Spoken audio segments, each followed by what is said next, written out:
All right, I'm with Bill Dwyer. Bill Dwyer is a hilarious comic. He's been on the Tonight Show, and he also has been involved in a couple of iterations of Titans kind of stuff. And he had his own game show called 1, 2, 3 with Bill Dwyer with amazing guests, which we'll get to in a second. And he also is responsible for my absolute favorite all-time funniest memory from every comedy show I've ever been involved with or watched. I'm serious. It's unbelievable. And so we'll get to that also. So Bill, first of all, explain to people what the concept, if you can recall, 1, 2, 3, like it was a game show, and like what was the point if there was one? In 1, 2, 3 with Bill Dwyer, you had to answer questions. I would have 3 guests, and you answered trivia questions, and you got either 1, 2, or 3 points depending on how quickly you answered and if you were correct. However,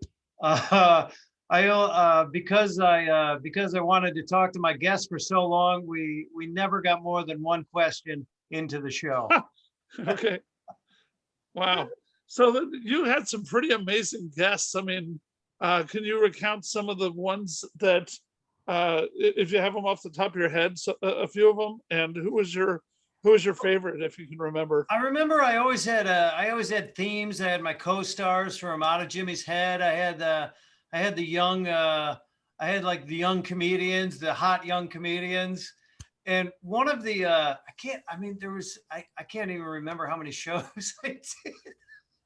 But one of the comedians I didn't have was Ron Funches, who couldn't he couldn't make bus fare that day. Like, oh my God. Like the great Ron Funches couldn't make bus fare. I was like, my goodness, is this guy gonna be okay? Turns out he is. Huh. So, do you have any favorite memories based on the location of, because we were in Hollywood, and, just to refresh your memory, Jake said you were often stuck on the street waiting for your guests. And so you would see the full panoply of humanity that's a part of Hollywood and Cahuenga, but also in that building, you may recall we had construction noise constantly going on. We had a methadone clinic down the hallway, so a lot of crazy people come through yelling in the hall outside the studio. We had an illegal drug den in the basement, and then there was illegal card games going on and other types of gambling, mostly on the weekends. So you might have missed that. I can also guarantee that the elevator was not up to code. The elevator actually was up to code. Unfortunately, it was the Hayes Code from 1928. Oh my goodness. That's right. I forgot about that place. You forget about certain things in that place. You're walking up the stairs. Excuse me. Oh, sorry. Excuse me. Are you okay? Sorry. Excuse me. Sorry. Oh man, that's right. I remember parking, misreading a sign, doing one of Oh yeah, that was awesome. You and all your guests in one night all got towed. I remember going, please don't make me have to pay the bill. And you guys all handled it yourself, but nobody was happy.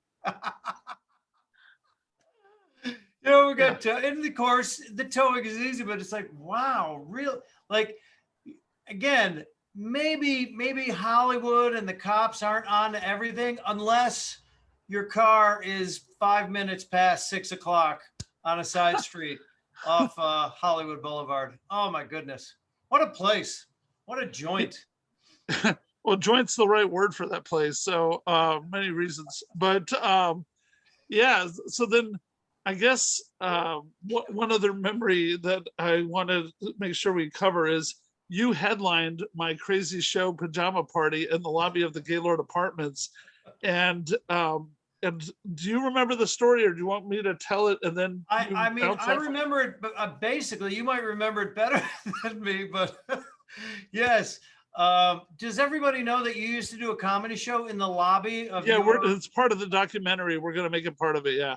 Yeah. Okay. And for some reason it was a pajama party for some reason. Because I was coming in, because it was so easy for me to come out of my room.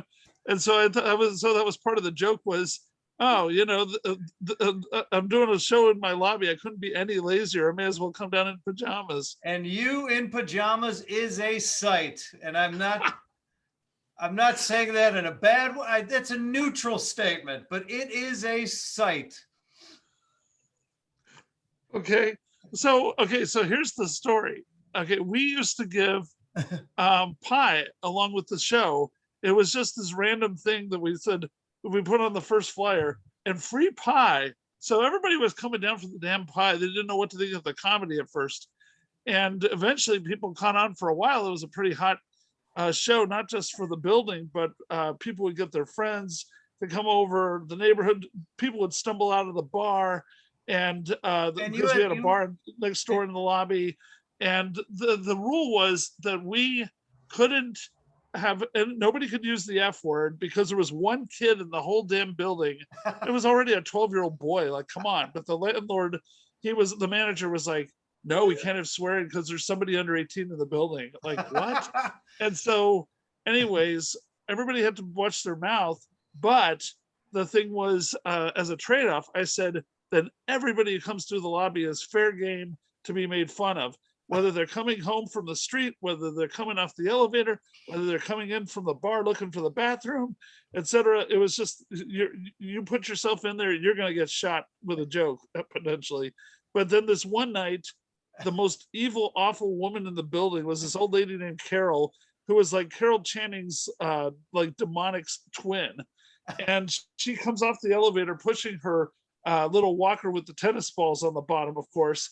And she goes, what the fuck is going on in here? Did she swear? And you were in the middle of a set, you were headlining. And I remember the whole place just was like, wow. And so then she's like, God damn it, somebody explain why this lobby's so crowded and noisy.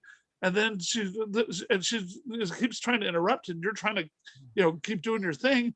And then finally she goes, oh, there's pie. And she pushes past you slowly, as slow as humanly possible. And you're just standing there.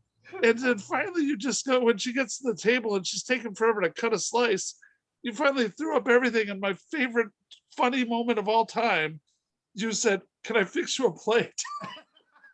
And you put your whole act on hold to fix this lady a plate. Well, again, you got to pay attention to what's going on around you, right? In the lobby. And really, I think her demeanor changed slightly when she saw that there was snacks there, because there was more than pie, and there was other little sweets there too that you guys. It was quite a spread, and and she really, I think that changed her attitude for about 10 minutes, probably. Long enough for you to finish your act, yeah. Yeah. Well, what did you think of of doing a show in an apartment lobby like that? I think you got really great comedians. It's funny because Los Angeles is a town full of headliners, and you got them to come out to that lobby, which was pretty funny. And the crowds were not that bad. I mean, aside from all the other stuff, I mean, as comics, we've done shows everywhere. I mean, you had a microphone and pie, so.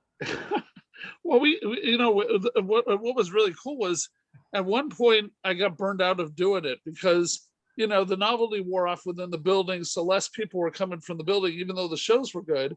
And I got tired of knocking on doors, hey, don't forget the show's tonight, and so I just was like, oh, screw it, for about a year.